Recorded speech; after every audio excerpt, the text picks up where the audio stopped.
Yeah. Yeah. Look, back and I'm better than ever. I think I got a vendetta. Oh, now they call me, I seen them. All of those times getting severed. Welcome back to the Guestlist Podcast. We're at episode 2. Look, we're here with the co-founders of Flite.city. We got Suvir, we got Rahul. Look, we've been working with them for multiple years. And if you don't know already, look, the Guestlist Podcast is about highlighting the culture. Not just about drinking, this is apple juice, but about the actual culture, about the people behind the scenes, the DJs, the venues, the people that are on the ticketing platforms who are enabling us to move forward with these kind of ventures. So, cheers, boys. Welcome to the podcast. Cheers, bro. Cheers. Again, the goal of this podcast is to shine light on the people who are tirelessly working behind the scenes, right? Not just the people who get the clout like us, who are in front of the cameras, who get the motion on Instagram, but the people who make the platforms run, right? To make sure everything's running smoothly behind the scenes. I mean, there's been multiple times where I've called you guys directly mid-event, be like, yo, some shit's fucked up. So, you know, first of all, I'm glad you guys are here. It's cool that you guys are here. We've been kind of through this journey together from the beginning, really. So to be here in New York City, you guys don't even know. There's a fucking Empire State behind us, gang. Give me a little background on Flite. Give me a little background on what the platform is, what you guys do, what you guys bring to the table, and how it kind of all started. I can start with where we started, right? So we started at NYU. Rahul and I would host events for multiple creators on campus. So people in clubs or organizations, or even just creators that are in, say, the acting school. And we go to them and be like, see, you guys have such a strong impact in the community on campus, you know, through your Instagram, through your social media. Why don't we bring these people together in a room? Because that's the power of community, and that's how you really make people meet new people. So we did that for a few people, had them post a couple of reels on social media, and we helped them pack up rooms, and then nightclubs, and then, you know, massive venue spaces. That was our journey initially.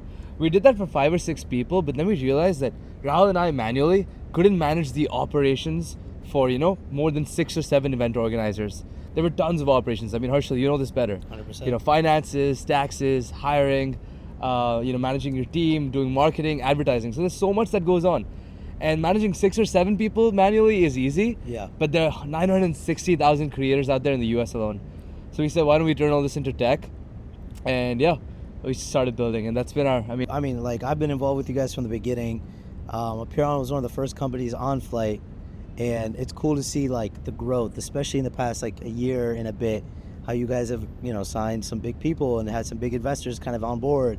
And now, you know, you walk around, even in Jersey, not even just New York, you walk around in Jersey and Philly, it's mainly Flite. Like, you don't see, like, you'll see Posh and you'll see Eventbrite and, you know, the nooks and crannies here and there, but you won't see really anybody else besides Flite. So honestly, the growth has been absolutely bonkers. So first of all, congratulations on that.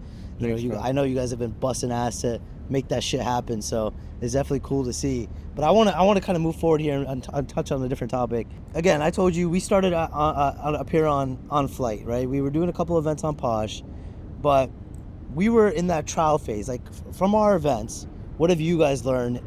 And be like, yo, we gotta fix this shit. Or like, what's like an example from like an old Apeiron event? Okay, maybe for next time, like, let's get this fixed by the next Apeiron event or something like that in general.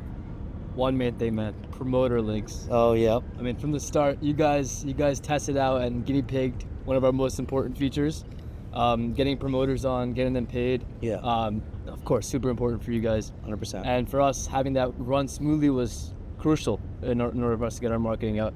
So, and it was a ton of back and forth, some late nights, but, you know, we got it done. Late nights is an understatement, yo. We've had multiple days where we've hopped on call at like 2, 3 in the morning, and we're just like, yo, can you get this shit fixed? And you guys are like, yeah, we got it. And I gotta sit there and be like, damn, I feel bad for these guys. You know what I mean? Like, yeah. They're just grinding away, but it's definitely cool to see, man.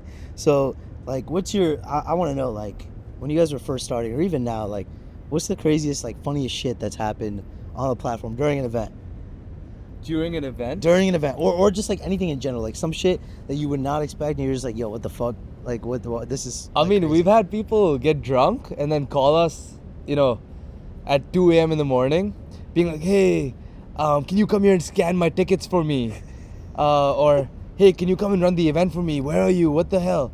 I just want to make it clear, we're not an agency to sort of come and host your event for you physically, but we're a platform. So I think that was really funny starting off. I think a lot of people get confused, right? Like there's ticketing platforms, and then there's platforms that enable users to kind of be like, okay, look, you can monetize what's going on. So tell me a little bit about what your mission statement is, what your goal is, and kind of what you're trying to bring to the table. Yeah, very true. So they're ticketing platforms, right? Those that help you sell tickets. End of story. Then there are platforms like ours that help creators or anybody that wants to make money through IRL experiences actually scale and grow a business.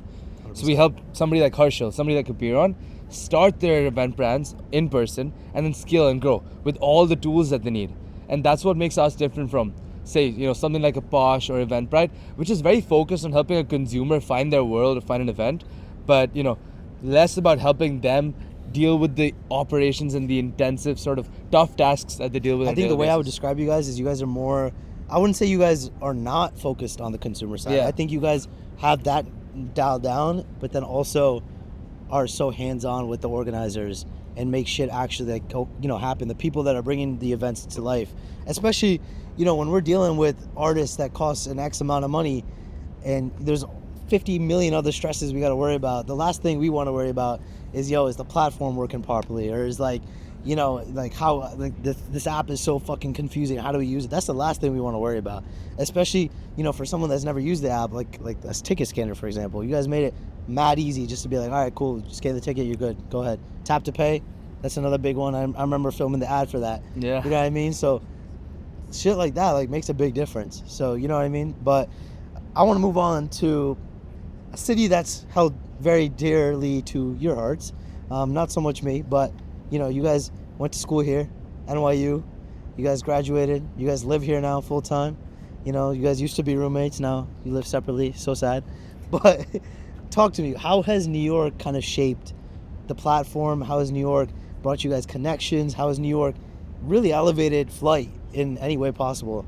Yeah, we can both give you our versions. Yeah. But personally, Yeah. I think being in the city is all about community and the people you surround yourselves with. 100%. And going to NYU was a blessing, Not much for what we studied, but more for the people we met. But yeah, it's been everything. I think, we've learned how to sort of be on our toes, not relaxed, and we've been around so many people that are just hustling to make their name. We have that dog in us that makes us want to prove something to the world. 100%. And to ourselves, honestly, And I think that's something that I learned from New York City personally. So how is New York, when throwing an event, how would you describe New York to be compared to a city like Philadelphia where we're based? I think New York's the best place to host an event. I think because the thousands of people here from so many different cultures, so many different backgrounds, with so many different interests. It's just you need to sort of give them a specific opportunity that's different from the other events out there, That being said, though, the pressure in New York is absolutely bonkers. I mean, if you think about it, but the most unique experiences always stand out. And if you can do that, then you're always going to keep crushing 100%. it. There's no stopping there. I mean, what do you think? Yeah. I mean, everybody will tell you, right? The best things come from pressure. Oh, diamonds, baby. Exactly. I think it's building on that, being in New York has put us in that environment, and I think we wouldn't have shaped the company the way it is now without our founders community, people we know that are also building their own companies. Yep. People like you guys, and being able to be close to all that is just it's priceless. Easy. It's priceless. It's easy because you got all the curators from New York. You take an hour and a half subway down the road, or train down the road, you get to Philly. Yeah, or to Philly, you know what I mean? And then obviously all the organizers in Jersey, at Rutgers and all these other places. You know what I mean? I feel like New York is such a good hub. One of your biggest, investors, Vedant, he's here. He does one of his biggest operations here, so obviously that's convenient for you guys. And you have the biggest transportation hubs in the world right, 25, 30 minutes away, depending on where you're living, So definitely I feel like it makes it convenient. I also think the whole concept of being born and bred in New York is such a big, a lot of people underestimate the power of that. Because you grow up somewhere in fucking Montana, right? You're not getting that dog in you. You go to school in fucking Wyoming. Nobody gives a fuck, you know what I mean? But I know a whole bunch of ticketing platforms based out of Virginia, based out of Texas, that really don't have the motion and the absolute grit that I've seen you and your team have. I don't want to, it's you two, yes, but it's also you guys have interns, you guys have employees, you have a whole team of people that that you guys are representing. So it's super cool, to see that you guys are local, first of all. And I think one of the biggest things that helps us as organizers is the fact that you guys are available, in the sense that if we want to hop on a call to get something done, you guys are down. If we shoot you a text, you guys will help us out. You know, with other platforms like Posh, like Eventbrite, forget it. You're not getting a hold of nobody. Posh, you know, people will reach out, but they ain't going to be like, the founders ain't going to reach out to you. You know what I mean? Like, it's not like that. So, again, that also helps that you guys are 20 minutes down the road. I remember even you coming to the Notch event just to help out and just to be like, yo, what's going on? And you actually showed up. You know what I mean? You didn't need to do that. You just did. You know, so that definitely helps, and it's something that, you know, we don't take for granted. So, again, appreciate y'all. I wanted to let y'all know that, you know, we got Posh as a big direct competitor to you guys. I wouldn't even say direct competitor. They are the competitor. You know what I mean? Like, I would consider them, like, you guys and Posh, close neck and neck. But talk to me. What's the difference? What's your difference between their philosophy, your philosophy, the products? Like, what makes you guys stand out compared to a platform like Posh? I'd say competitor for sure, but, you know, we focus on our business, they focus on theirs. 100%. And as long as we keep focusing on what we're doing, Yep. you know, I read this quote somewhere: if you work hard enough during your day to take all the noise off, you won't even hear it, because you're just so focused on what you're doing and you're so tired by the end of the day. Just lock in and you're there the next morning. Very PR trained answer there. Sorry? A very PR trained answer. No, it's not. It's how it's what I think, and it's what I believe in. But I think, you know, they have a great product. We've been in market for 1.5 years. They've been in market for 6 years. Yep. What we've truly started out with innovation. I think the amount of product we've built in the 1.5 year time span we've been out there is insane. Yeah. And I think the competitors, you know, in terms of like the event landscape, the customers we've taken from Posh, from Eventbrite, are massive. So these talk are people to me, that were building on that. Why do you think people are leaving platforms like Posh and Eventbrite to come to Well, you guys? Do you know why Apple took over BlackBerry? Talk to me. Apple was innovating. Yes. BlackBerry was too happy with their sort of keyboard that they stopped innovating. Hence, when Apple came in, the whole screen, the keyboard was on your screen, boom, BlackBerry died in a few years. Yep. We're the Apple here, in my opinion, because we're focused on the innovation, not on, you know, being happy with where our business stands and not taking that lightly. We're focused on what's more important: helping the creators grow their revenue and scale, not sell a few extra tickets through a marketplace. You know, that's 100%. great, but every business, you know, do what they need to. We just believe that that's not a scalable idea. But yeah, we're just focused on what we're doing, and that'll help us stand out. Fire. Building on that, there's a big emphasis that us at Apeiron have preached, right? There's been a lot of disagreements at the company. We had one founder leave, literally, and that's on the whole premise of culture versus just straight money. What's the real difference between like culture and commerce, and why do you guys emphasize culture so much? Because that's the reason we're staying with you guys. You know, you guys are really supportive, really are helping the culture, not just looking for, oh, you know, this is gonna make us $5,000. Can we just do it right now? You know, I'll bring up an instance after this, but you know, go ahead. I'll let you guys touch on the culture versus commerce thing. So to hit on culture, I mean, I think it's, for Suv and I, one of the most important things. And you can see that when you look at our team, right? We've been very, very slow and deliberate with our hiring. We absolutely love having our team come to the office every single day of the week. We have an intern class of 4. And at the end of the day, it's the people that are loving doing what they do, which will result in those big results that you want. 100%. And after that comes the commerce. Yeah. You know, I mean, if you're building something important that people love, building a culture that people love, it's just everybody's motivated, everybody's inspired, everybody's coming up with ideas, and you can't put a price tag on that either. Exactly. And I think that's one of the biggest things that even at Apeiron we're focusing on, right? Like we've hosted events where we lose money, right? Like we have our free RSVP events and we just rent out a venue. We lose money. The networking shit, we lost money on that. But the whole goal with that was to create kind of like a landscape and a culture and a product that people genuinely enjoy, right? It's more like there's an Apeiron event happening, I want to go to that. Oh, there's a, you know, this on Flite, okay, cool. Like we trust this platform. You know what I mean? It's not just like these guys are having skip the line tickets for $70. Let's scam people and then never let them skip the line. Yeah, You know what I mean? I think Harshil, for culture, you know, I'll give you a one-word answer. Actually 3 words. It's not data, right? Yes. You guys earn data in our system. You guys earn people that we're gonna, you know, reach out to, be like, we'll promise you the world, give you a lump sum of cash, and then fuck off. We don't do that. That's how these platforms get you. Yeah, I mean, that's the way people do business, but customers aren't like that. And no matter how big we scale, we've scaled quite a bit, right? And no matter how big we scale, you guys earn data. You guys are the reason our business exists, and we take that, with utmost respect and put all of our efforts towards like working towards our customers. Our investor is the first investor in Uber, first investor in Robinhood, the Calm meditation app. Do you know the first thing he taught me? Cooked me the first time I met him. But the first thing he taught me was having a customer advisory board. You know what that is? Having a group of customers that give you feedback every week and you iterate on that. Yeah. And that's where we learned. And that's what made us grow really well as well, because we were literally reaching out to you guys or a lot more people every week. We still get it.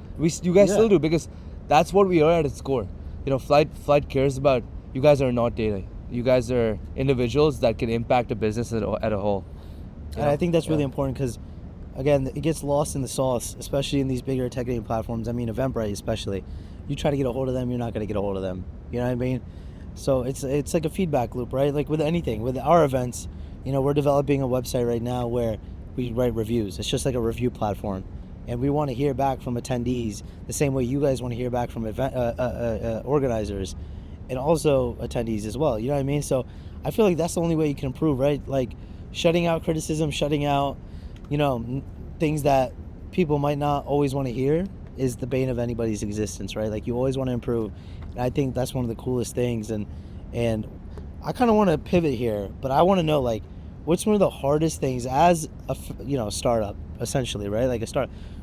What's the hardest thing about just starting up and just being like, all right, we're going to not get a conventional job. We're going to put our money where our mouth is and really just lock in with this concept of developing this product that hopefully people enjoy. Believing in yourself. I think when we started, this was our junior year when we really took this seriously. I left my internship midway through just to build Flite, and I spent my whole summer when I had pressure from my parents. All my other friends had amazing internships at the best companies. I applied to maybe 100 companies, didn't get one, and then I got one and I left it. It's just believing in yourself, man. I mean, sounds kind of cliche, but it's true. So how many people do you have, including your interns, including you guys? How many is it total? What is it? We got like 4 full-time. We got 4 interns that come in. We have 2 interns that are remote as well. So the team is massive, and then we have a phenomenal development team of 8. But that being said, you guys don't have funding like these insane corporations, right? Like you guys are just doing it on your own. Obviously you have investors, right? I'm not going to get that, I'm not going to miss that point. But why do you think, how do you think you guys have been able to spread and differentiate yourself, especially compared to other platforms with more funding? How have you been able to differentiate yourself amongst the crowd of so many ticketing platforms and event hosting platforms? Like what's made you guys the difference? Yeah, I mean, from day one, if you come down to us to the office, you're going to see up on the wall, stay lean, be scrappy. And it's our mantra. It's been since day one. If we got $10 million in funding, it would still be our mantra. I think that's something that we look at, we truly believe in, and we practice every single day across the company. And it's made us be operating in a way that allows us to, hire without having to raise, allows us to grow without having to raise, market, all these kinds of things. Yeah, and if you ever build a company, one suggestion, one tip I can give anybody is build core values. You hear that? Yo, which camera is focusing on him? That one in the back? Yo, listen closely. What you got to say? So if you're ever building a company, remember to always have core values. Uber, Microsoft, right? Amazon. All these companies had core values that's just resonated with the employees. And whenever they made a decision on anything that was related to sort of the business, they'd always go back to those core values and think according to those values. It's cool you say that, because at Apeiron we had a meeting literally 5 days ago, just like with the whole team. It was a team meeting, and we were just like, yo, like I straight up quizzed everybody, like what are the values of this company, like what's the end goal, like what do we want to get to? And I, like, one by one, it was just like, what is it, and people, thankfully, they knew it, first of all. Second of all, it also helps everybody be on the same page. Yeah, right. 100%. Like, again, we learned the hard way that not everybody's on the same page, and that's totally okay. But everybody has different goals, different values, and different things that they want to get done. So it helps a company like us and like you guys to move forward when you have those principles they can always rely back on. And it's just like, all right, like, you guys said, what was it? Stay lean and what? Stay scrappy. Stay scrappy. So then that building on that, right? How does it help you stay real? Like you're real. You're scrappy. You're lean. You're ready to do whatever the fuck it takes. But then you have moments like me calling you at 1 a.m. saying, "Yo, this shit's not working. Get it fixed." How do you stay real? Like how is it? How can you differentiate yourself between, okay, look, we're doing business and you guys are also our boys. You know what I mean? Like how can you value that, and how do you kind of split that and make that decision? We understand that there's a lot on the line for us and our customers, and we can't, take that lightly. So if you're calling us at 1 a.m. for work, must be important, right? Yep. And we want your business to grow because that's how we grow. So that's just about it, I think. But we remember our core values when we're tired and sleepy, when things go wrong, when we lose a lot of money, when a customer leaves, right? We remember what our core values are, go back to those, and those will never do us wrong. So speaking of losing a lot of money, we had one particular event with one particular artist that cost a lot of money. Little TJ, talk to me through that process. For a little background for the viewers, you guys bankrolled an artist event in Philly with Lil TJ. Yeah. It's not that it looked good. We did that without any funding, without any customers on board, and we dropped $30K on that. $30K. Without having raised anything, without any revenue. We were just starting. We were like 2 months old. So what was the thought process there? Like, what was like, fuck it, we're just gonna do Lil TJ. I remember we both got bottles. We both like, I bought a bottle. Everybody bought bottles, and we were just like, damn, like we made. One of our values? Yeah. Take risks. We really thought you guys and Gabe from Blackout and Drew were really, you guys knew the space. Yeah. You guys would guide us and be with us throughout our journey. Yeah. And we said, fuck it, if we have to do this, it's tough because an event like that, when you have an artist that costs that much money, I think as we are growing, all of us together, we're realizing what price tag is reasonable and what price tag is kind of a little crazy, right? For an artist like Lil TJ, $30K maybe at the time we were getting taxed. But we didn't know that at the time, right? Like we were just like, oh, Lil TJ, sounds cool. First artist event, you know what I mean? It's insane. So it's like all very new, and we're just like fucking ready to do whatever the fuck it takes. Obviously, Apeiron didn't lose money. You guys lost a shit ton of money on that event. So first of all, apologies. Second of all, what does it take mentally for, you guys lost a shit ton of money on that event. What makes you go like, okay, you know what? This was an L, a big L, especially on a time when you had no funding. What makes you go back and be like, yo, we're just gonna run it back. Let's keep going. Let's keep pushing. Well, Harshil, we're not playing the short-term game. We're playing the long-term game. And Lil TJ being one of our first events, we followed that one up with multiple massive events with a lot of artists. We had Sean Kingston. Yep. We've had a Bryson Tiller event on the site. Yep. Ed Westwick, a ton of different creators and celebrities that have been through the platform, and we learned a ton from that first one, applied it onto the second and the third and the fourth. We just keep building on that. We're here for the long term. We want to learn. We want to grow, and in order to do that, we gotta take risks. And at the end of the day, man, we had a great time at the event. Hey, we had a great time. I was to this day I'll fucking watch that video. I'm screaming. What made me get over that event? What? Just all the tequila that night. Yeah, dude. I didn't give a fuck the next day. Yeah. I was like, we said yes. We had fun. 14K, doesn't matter. It is what it is. We committed to it. We made a decision. Fuck it. And you know what? Optics wise, it looked great. The event looked sick. It was sold out. The whole place was packed. It's all about maybe monetary wise, it was a different story. Doesn't matter. But in front of everybody, in front of the media, one of our videos has over 600,000 views on TikTok. I've seen. Just because we posted it and we were just like, yo, fuck it, he was here. You know what I mean? And we busted our ass. We made the promo videos. Lil TJ himself reposted a lot of those videos. And, again, monetary-wise, it wasn't the best event. Optic-wise, vibes-wise, it was a good time. And monetary-wise, yeah. Bro. Like, 14K down then, we're making more than $1 million in revenue every year now. Exactly. If anything, it was an investment, right? Like, you think about it that way, you could use the content and, you could use it on pitch decks. It was an early catalyst for us to get new customers, if you think about it. Exactly. You think about it that way, like, oh, we hosted an event with Lil TJ. Oh, Lil TJ? That's sick. All right, cool. We're going to hop on Flite. Yeah. You know what I mean? Like, that's just something that I think is more than just monetary value, right? Like, there's a bigger picture there. Is there any particular moment, whether it was a call from me or the other two guys or just anybody from our team, that you were like, damn, like these fucks are gonna make us do this shit? Like, Oh yes, 100%. It's every time when call you us guys, out, yo. Look directly in the camera. Call us out. every third day or so, you guys will hit us up and say, this link needs this, and this attached to it. And we're like, yo, the tracking lists are working properly. They're working properly. But every single time it would be like 4 new sales that somebody maybe didn't share their tracking link properly or didn't copy it properly. And you'd have us go into the database, attach the new orders to your link every single time. I'm laughing because it's true. Like, it's so true. You'll get a text from me or Krish. You definitely get a text saying like, yo, what the fuck is going on, guys? This shit not working properly. So I definitely feel bad. But then we got to hear from the other person too. I hope you understand our position, where the fucking promoter is like, yo, like, no, I sent them my link. They would screen record it. 100%. And I'd be like, yo, like, I don't know what to tell y'all. And then I have to get on your ass. And then you guys would be like, oh, fuck, like, you know, why do we got to do this shit right now? And then make it happen. But anyways, I think that's a funny story. But what's the event that has made you the most amount of like, whether it was motion, money, like what's the event that's been like, okay, this is the event?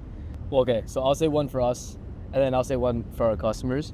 For us, it was when we hosted Sean Kingston in Harbor. Yep. It was one of our first big artist events that, you know, we hosted as Flite. Yeah. We really don't do this often at all. Yeah. And we got a ton of people together. I think it was like well over like 700 people. Yeah. Harbor, New York.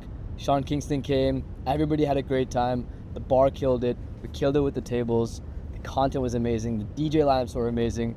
And I left that night just feeling so good about everything. Income. Yeah. Let's get nitty gritty. What is it? Harshil Thaker's Halloween events, Saints versus those are Sinners, nice. I think. Fear Friday. Nah, No. Friday night. But to be honest, I think bar crawls make a lot of money. Oh, of course. I think Halloween, man. Halloween's always a winner. Halloween's massive. Right? Halloween and then back to school is obviously a big one too. Everyone comes back to school. I feel like New Year's for you guys, right? I would assume. New Year's is good. New Year's is a good one. St. Patty's. You guys got the ball crawls Right. going. You guys got to get EE on Flight. Aaron is that? Express. Sorry, what? It's called Aaron Express. It's Okay. a St. Patrick's Day bar crawl in Philly. Insane. Really? It's on Eventbrite, but we could do something and make that shit happen on Flight, because that would be insane. I think that's like a win-win. So year one, right? How many years has it been? We've been building for about 2.5 years. We've been active in market for 1.5 years. So 1.5 years. Okay. So what can you do now that you couldn't do the first year? Like What can we do?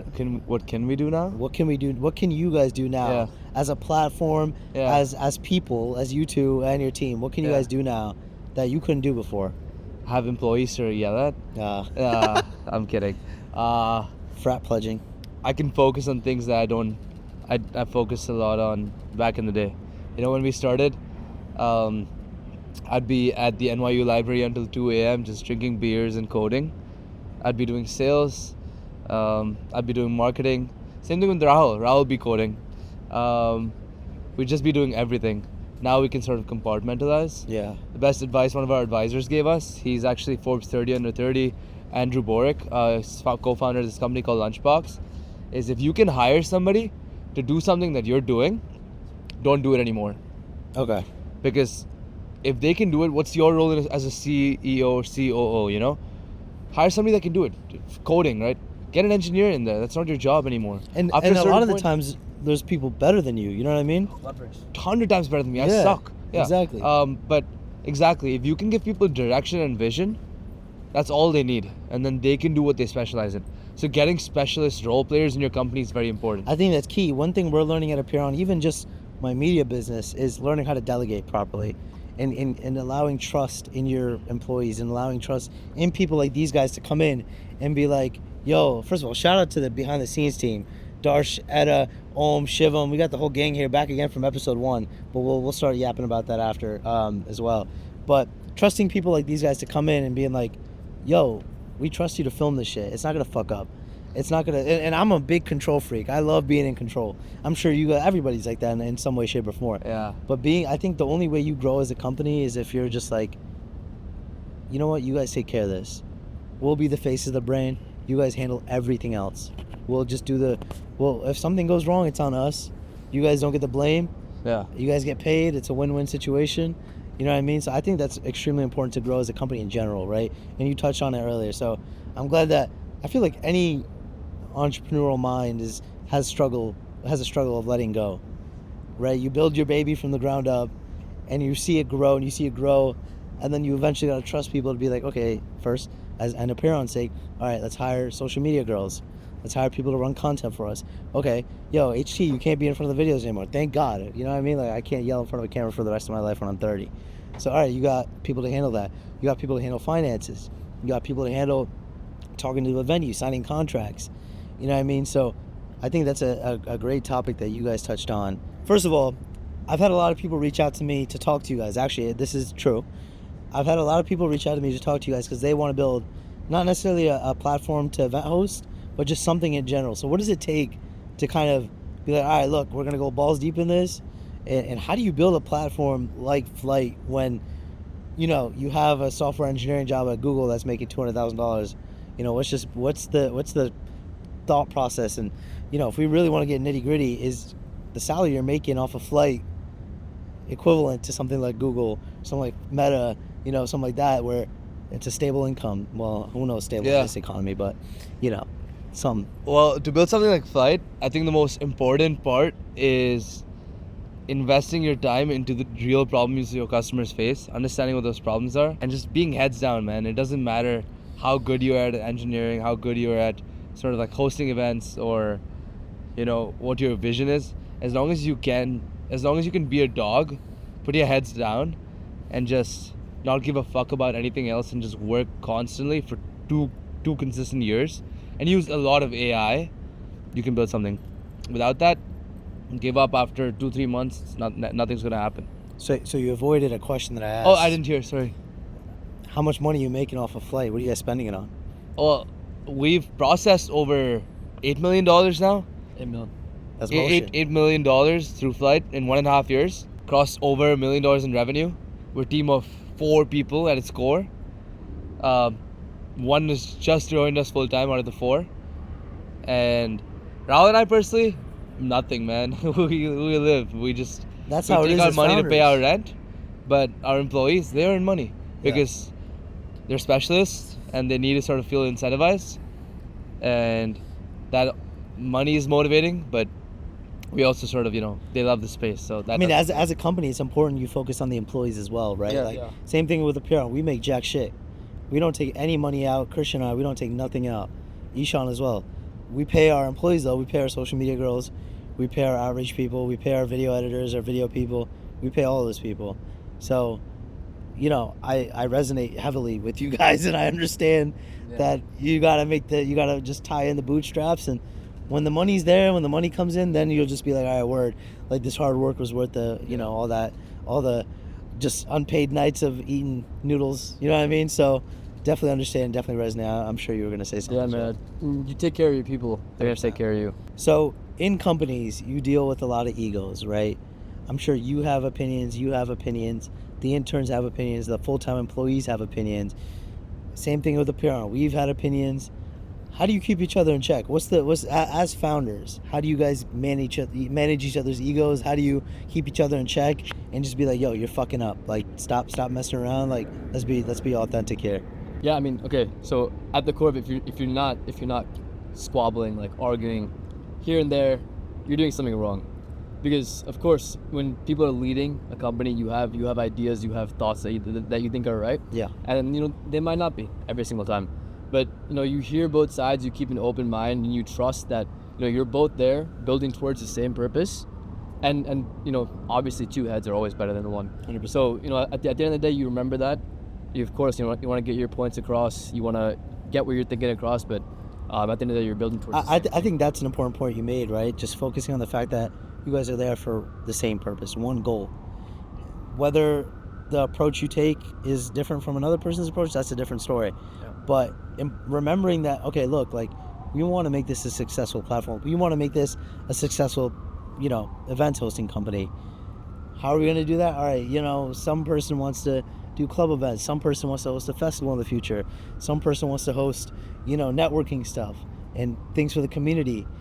How do you mesh? It's kind of like a relationship, right? You have a girlfriend, it's the same thing. You got to learn how to, it's not you versus the, you know, other person, it's you versus the issue.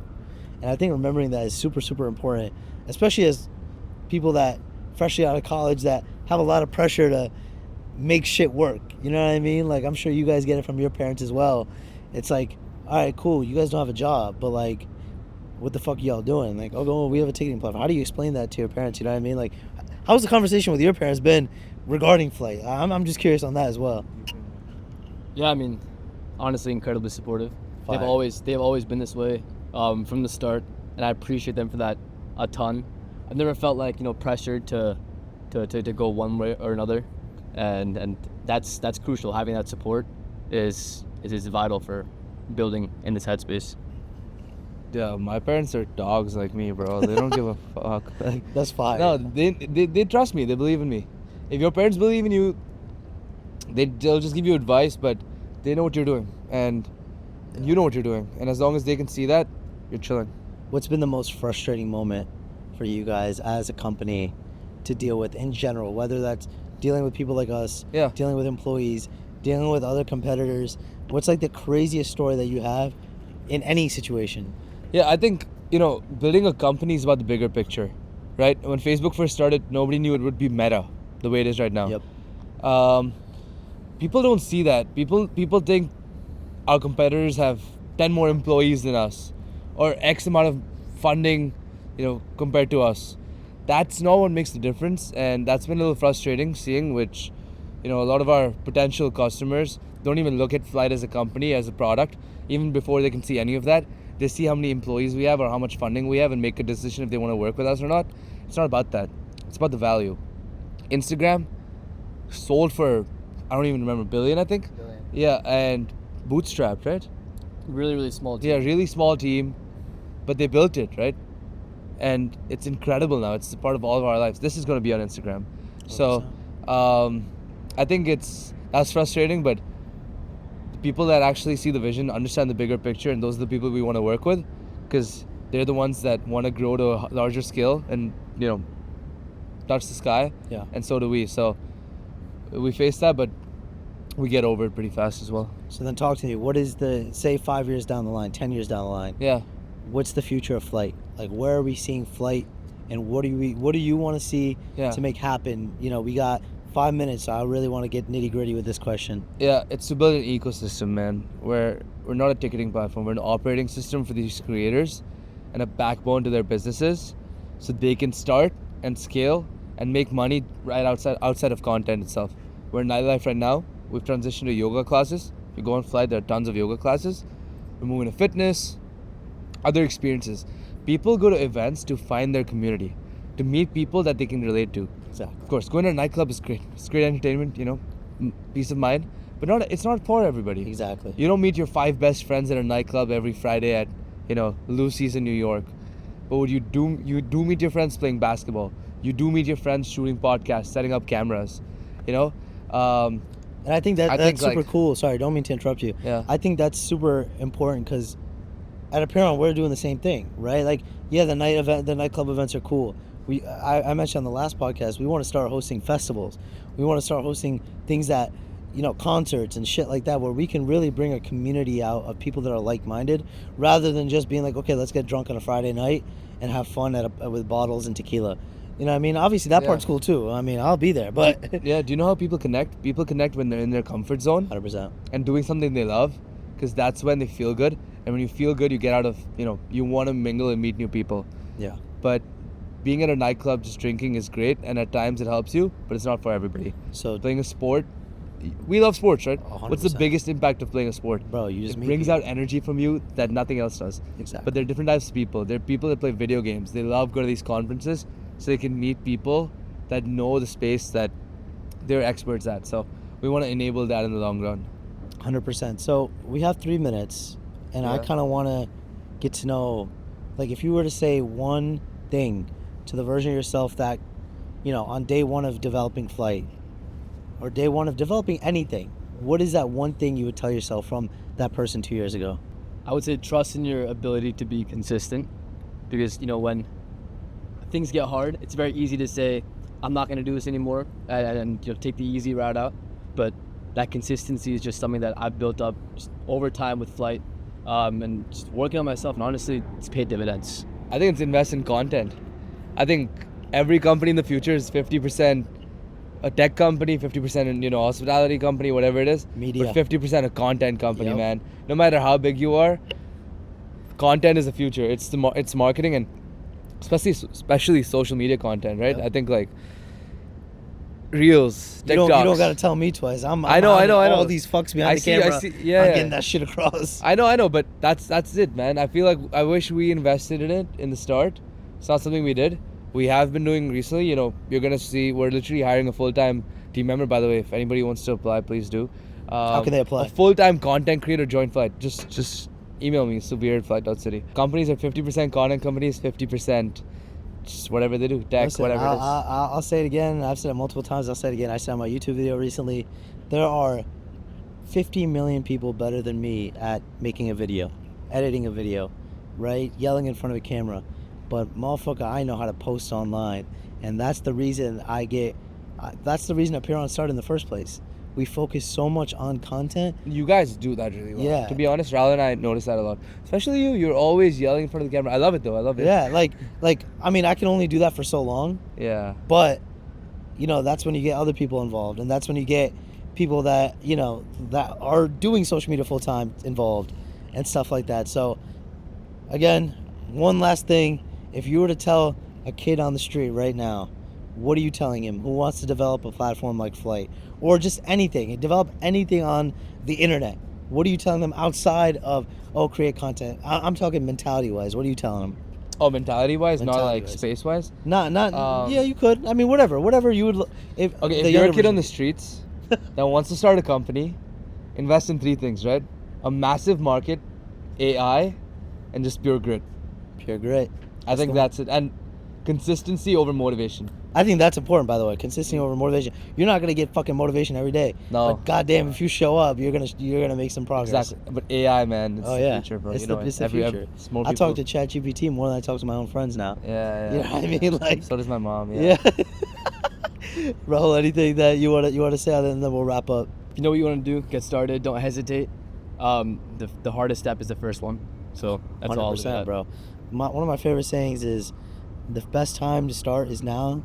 Or sorry, no, the best time to start was 10 years ago. The second best time is now. So, first of all, again, boys, thank you for hopping on this podcast. I know this is a little rushed, but I think we got some great value for not just people who are in the space, but people who want to get started in any endeavor that they're in. I have a question for you. Go off. Tell me. What's your goal with Apeiron? I mean, Yeah. this is really cool because we have tons of customers that create experiences for people that people love, but I think what you guys are doing is very unique. Yeah. Because I was speaking to you before we started this, right? And Yeah. you were telling me that I think us hosting events or being in hospitality is great, but the way people will really understand who we are as a business is by going to the people we deal with. Exactly. So, last time you said you spoke to the DJs you work with. This time you're speaking to us. Next Yep. time you're going to speak to some of, different group of people, right? Yeah. So what's the goal? What's this for? It's funny you guys asked that. I got asked that last time too, and my answer is always the actual physical goal is to make a festival, right? To host a festival like a Rolling Loud, like a Lollapalooza, like a summer jam, stuff like that. That's the end. That's the physical goal. The actual cultural goal is to extremely focus on the culture, right? Whether that's the attendees and really, catering towards them, or, highlighting the people behind the scenes, like you guys, like the DJs, like the photographers. I'm sure we're gonna get them on future events as well. Highlighting artists, like highlighting people that make these events run, because nightlife and events have this stigma of, we're gonna drink, we're gonna get drunk, we're gonna have a good time, and then we're gonna go home and regret everything. We want to remove that stigma from any event, whether that's nightlife or a daytime event, whatever the fuck it is. We want to remove that stigma and really hound in on the culture, on the people involved behind the scenes, and give everybody a platform to really just show off who they want to be, right? So a podcast like this, where you guys can voice your opinions and voice what you guys are about, and you guys can clarify, okay, look, Flite is not just a ticketing platform, but it's something that allows an event organizer to make this a proper living, you know what I mean? So stuff like that, or the photographers, okay, cool, conventional job, look at me, I do this full time now, you know what I mean? I make great money, and to highlight stories like that is super, super important to us. And just to host things that aren't the stereotypical, okay, we're going to a party. To host cultural movements. And I think that's the end product. And that's the goal with Apeiron. We got it, bro. You're made for Hey, it. appreciate you, brother. Before wrapping up, I want to shout out the team behind the scenes. Etta, Om, Shivam, Darsh. Look, these guys come out here, take time out of their day to help film these events, help film these things, and they don't have to. So, first of all, give yourselves a round of applause because I really appreciate your help. This is what I talk about when I'm talking about community. You have people like this helping out when they don't need to. Again, appreciate you boys. Thank you. Bringing your gear, helping out when you guys don't need to. So, again, thank you guys. Look, episode 2 of the Guestlist Podcast featuring the co-founders of Flite.city, Suvir, Rahul. Look, from NYU to a nice-ass apartment next to the Empire State Building. Look, we're here like a deer. If you guys enjoyed, please like, comment, subscribe for more. Episode 3 coming out soon. Boys, pleasure. My God. That's a wrap, baby. Check. Peace. Catch you.